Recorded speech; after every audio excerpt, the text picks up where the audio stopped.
Welcome back, Cyber Explorers. It's Alfie, and in this video we'll explore together with this step-by-step guide how to find the local IP, IPv4, IPv6 address of your device in Windows. So without further ado, let's get right into it. Finding the local IP address of your device in Windows is straightforward. Here are a few methods you can use. Method 1.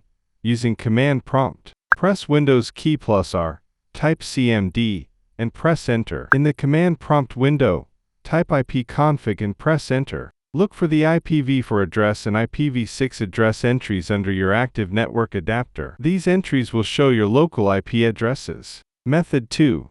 Using the Settings app. Press Windows key +I to open the Settings app. Click on Network and Internet in the Settings menu. In Windows 10, click on View Hardware and Connection Properties. In Windows 11, click on Advanced Network Settings. Click on Hardware and Connection Properties. Scroll down to find the IPv4 address and IPv6 address entries. These will show your local IP addresses. Your IPv4 address will be something like 192.168.1.5, and the /24 indicates the subnet mask to 55.255.255.0. The IPv6 address will have a prefix like /64. Method 3.